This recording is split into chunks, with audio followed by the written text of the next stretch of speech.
Hello friends, welcome back to my channel. नमस्कार दोस्तों, ND classes में आपका फिर से स्वागत है। फ्रेंड्स, आई होप आप लोगों ने मेरे चैनल को सब्सक्राइब कर रखा होगा।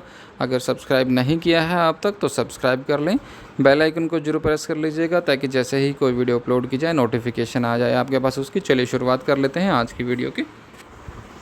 इंडियन नेवी ने लैंडिंग क्राफ्ट यूटिलिटी शिप को कब शामिल किया?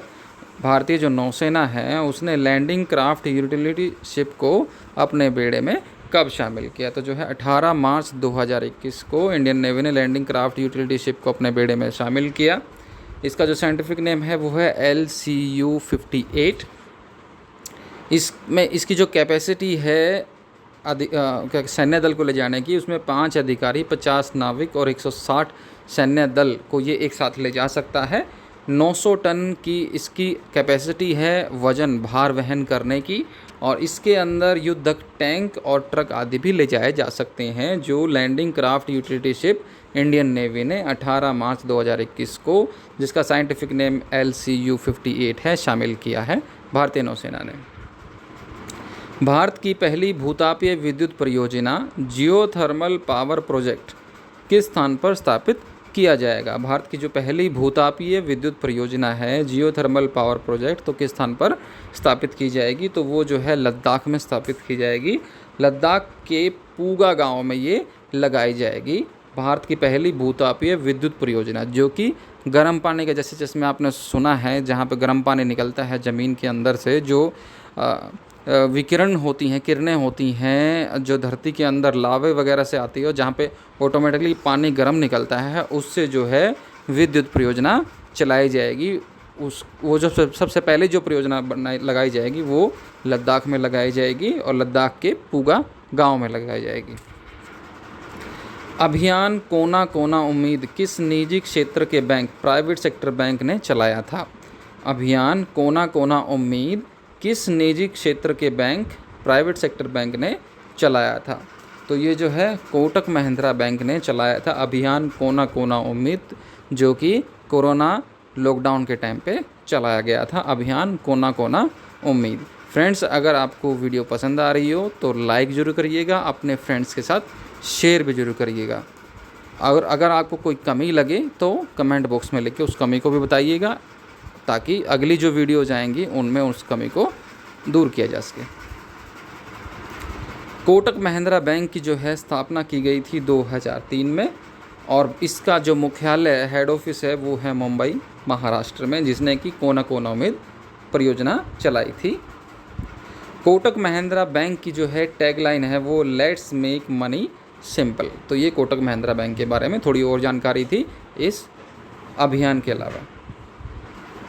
कौन सा देश परमाणु ऊर्जा संयंत्र, न्यूक्लियर पावर प्लांट खोलने वाला पहला अरब देश बन गया है? तो अरब जो कंट्रीज़ हैं उनमें सबसे पहले परमाणु ऊर्जा संयंत्र, न्यूक्लियर पावर प्लांट खोलने वाला पहला देश बन गया है।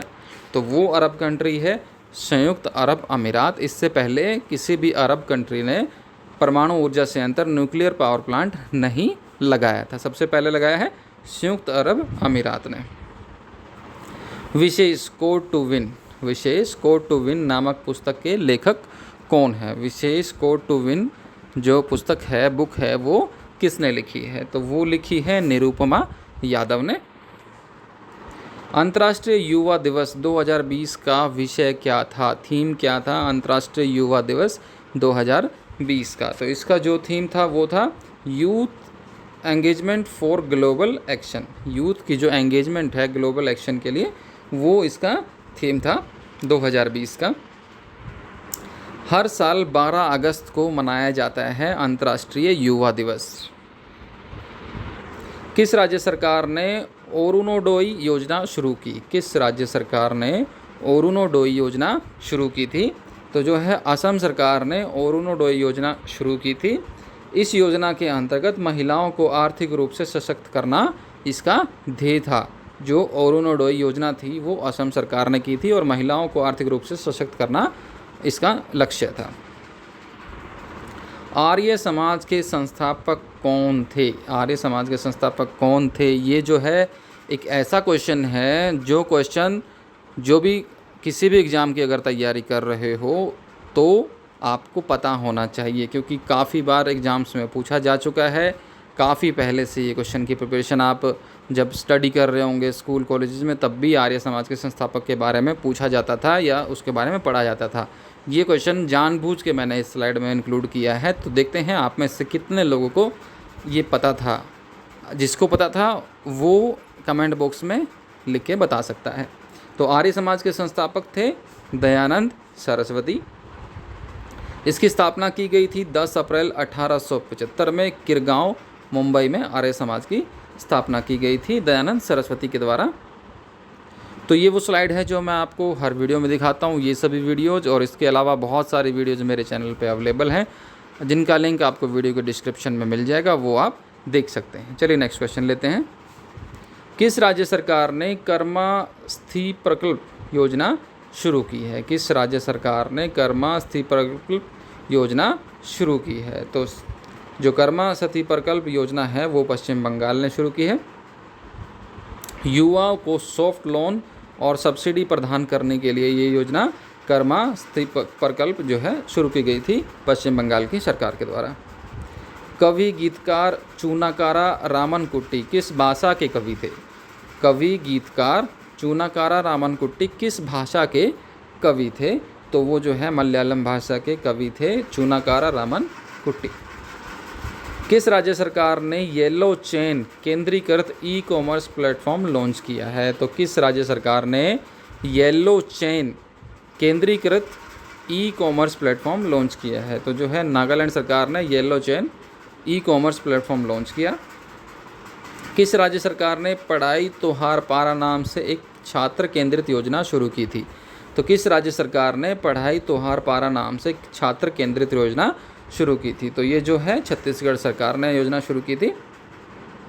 भारतीय शास्त्रीय गायक पंडित जसराज का निधन, उन्हें किस पुरस्कार से सम्मानित किया जा चुका है? तो वो भारतीय शास्त्रीय गायक थे पंडित जसराज, जिनका कि निधन हो गया था।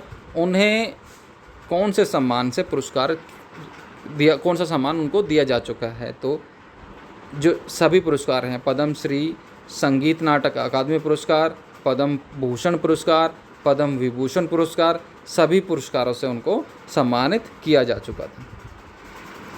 किस राज्य में स्थित हिमबस्ती गांव में भूकंप का पहला भूगर्भीय साक्ष्य जियोलॉजिकल एविडेंस पाया गया है? किस राज्य में स्थित हिमबस्ती गांव में भूकंप का पहला भूगर्भीय साक्ष्य जियोलॉजिकल एविडेंस पाया गया है? तो ये जो है असम और अरुणाचल की सीमा पे बसा गांव है, उसमें पाया गया है।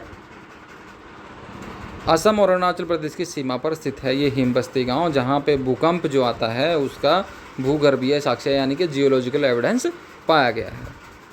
अंतर्राष्ट्रीय चालक प्रशिक्षण कंपनी जुटोबी के अनुसार भारत वाहन चलाने के मामले में सबसे खतरनाक देशों की सूची में किस स्थान पर है? तो जितने भी वर्ल्ड में कंट्रीज हैं जो कि जिनको खतरनाक माना जाता है ड्राइविंग के लिए, तो आपको बताना है कि जुटोबी एक कंपनी है जो सर्वे करती है, उसके अकॉर्डिंग जो है खतरनाक देशों की सूची में, खतरनाक ड्राइविंग के लिए खतरनाक देशों की सूची में भारत कौन से स्थान पर है? तो भारत जो है चौथे स्थान पर है। सबसे ज़्यादा खतरनाक जो देश है वो है दक्षिण अफ्रीका ड्राइविंग के मामले में। ठीक है फ्रेंड्स, तो ये कुछ क्वेश्चंस थे। अगर आपको वीडियो पसंद आई हो तो लाइक जरूर करिएगा, शेयर सब्सक्राइब करना मत भूलिएगा। ऐसे ही वीडियोज़ आती रहेंगी, बने रहिए मेरे साथ।